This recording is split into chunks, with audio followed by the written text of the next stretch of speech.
सच्चाई है।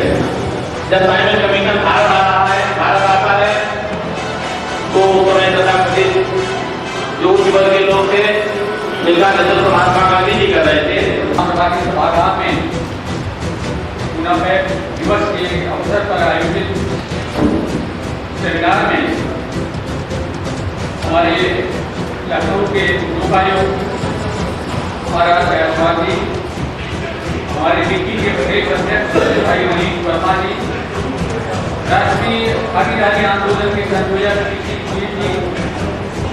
उत्तर प्रदेश की राजधानी में रमाबाई सभागार अंबेडकर महासभा द्वारा एक कार्यक्रम का आयोजन हुआ, जहां पर पूना पैक्ट को लेकर के मुख्य अतिथि के रूप में डॉक्टर लालजी निर्मल जी हमारे साथ में। वही जानेंगे उनसे, सर क्या कहेंगे आज किस तरह से पूना पैक्ट पर जो संगोष्ठी हुई, क्या मुख्य यहाँ पर विशेष चर्चा? देखिए 24 सितंबर 1932 को पूना पैक्ट हुआ था गांधी और बाबा साहब डॉक्टर अंबेडकर के बीच में, और उस पूना पैक्ट में अनुसूचित जातियों के लिए विधानसभा और लोकसभा में आरक्षण और सरकारी सेवाओं में आरक्षण दिए जाने का निर्णय लिया गया था।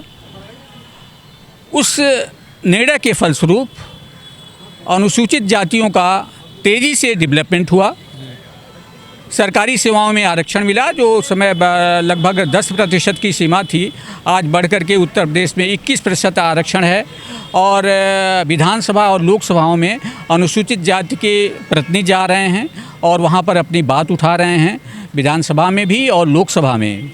तो इस प्रकार से अनुसूचित जातियों का एक व्यापक सामाजिक परिवर्तन हुआ है पूना पैक्ट के कारण, और उसमें दिए गए आरक्षण के आधार पे।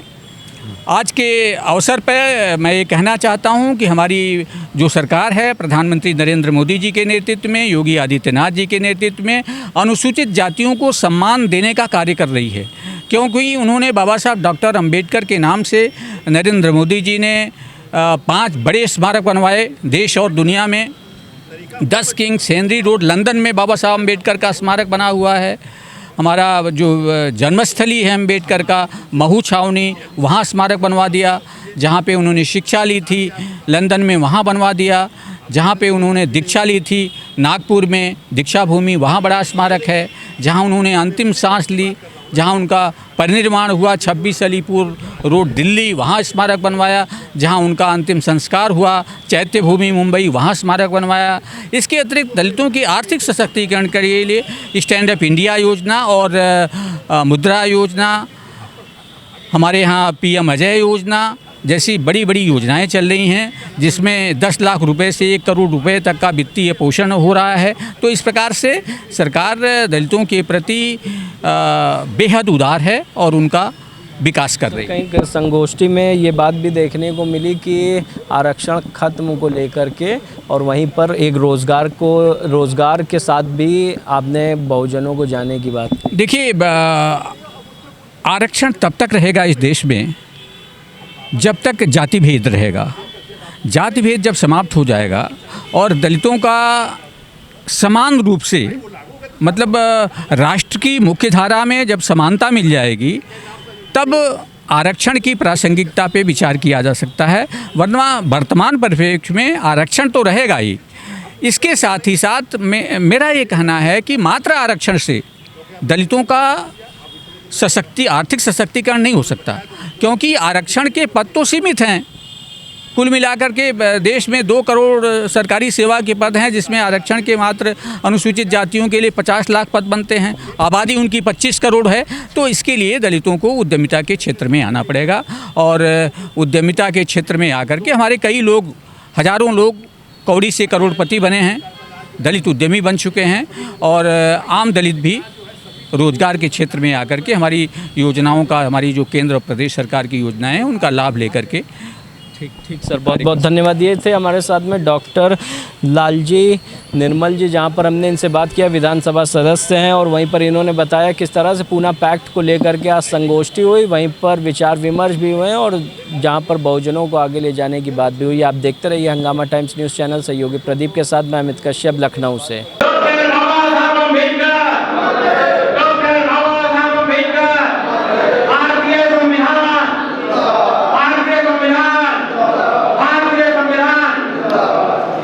साथियों, कार्यक्रम के सम्मानित मुख्य अतिथि जी मित्र डॉक्टर लालजी प्रसाद निर्मल साहब, आज के इस कार्यक्रम की अध्यक्षता कर रहे डॉक्टर बाबा साहब अम्बेडकर महासभा के अध्यक्ष प्रमोद सरोज जी, हमारे बीच बैठे श्री अरविंद भारती जी, महामंत्री अमरनाथ प्रजापति जी, भागीदारी आंदोलन के अगुआ किसी गुरी साहब, महासभा की सम्मानित कोषाध्यक्ष बहन सत्या दोहरे जी और संचालन कर रहे हमारे अनुज पटेल साहब। साथियों, हम जो आज का जो समय है पूना पैक्ट दिवस, जिसके लिए हम लोग सब इकट्ठे हुए हैं, हमको इसके पहले सबसे पहले हमें कुछ पर जाना पड़ेगा।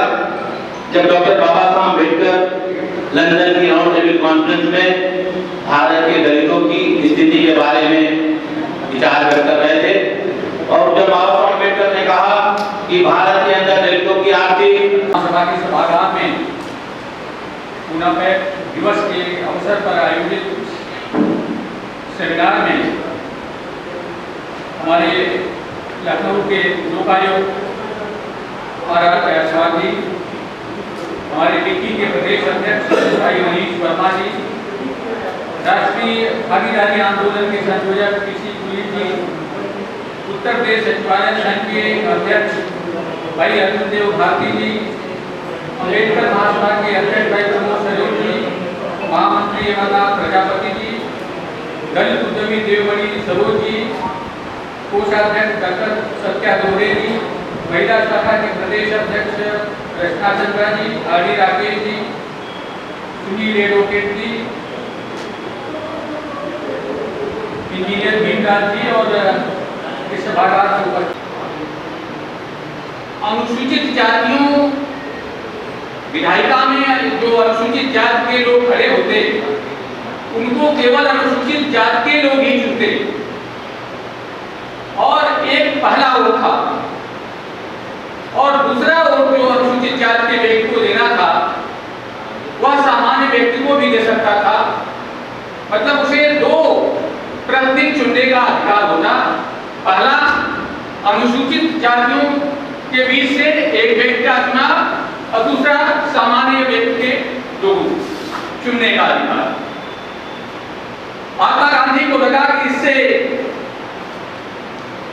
अलगाव पैदा हुआ और उनकी वास्तव में जो सोच थी इससे आगे चल करके भारत की सफलता खतरे में पड़ेगी, और उन्होंने कहा कि मेरी जान चली जाए किंतु मैं सांप्रदायिक आरक्षण नहीं होने दूंगा। देश में बड़ी कमी थी। एक है हथियार था जो इस देश के प्रतिनिधित्व में शामिल होने का, इंसान बनने के लिए। तो साथियों, इसमें गलती कहां पास हुई कि जिसके द्वारा इस देश में प्रतिनिधित्व होना था और ये संकल्प था उस समाज का भी, और हमारे नेतृत्वकर्ता बाबा साहब का ये था संकल्प कि धीरे धीरे करके हम इस देश में बराबरी ले लेंगे और प्रतिनिधित्व हर स्तर पर पालेंगे। लेकिन साथियों, ये देश में जो बाबा साहब का आंदोलन था वो प्रतिनिधित्व भागीदारी का था, लेकिन उसको आज तक हम भूले हुए हैं। और इस तरह से जो इस देश में विकृत व्यवस्था थी, जो आपको मानव ही नहीं समझती थी, वो किसी भी दल में हो, वो आज भी आपको मानव नहीं समझती है, उसी तरह से उपेक्षा करती आ रही है और आपको उसी तरह से ढकेलने की कोशिश कर रही है कि आप मानवता से कैसे दूर रहे।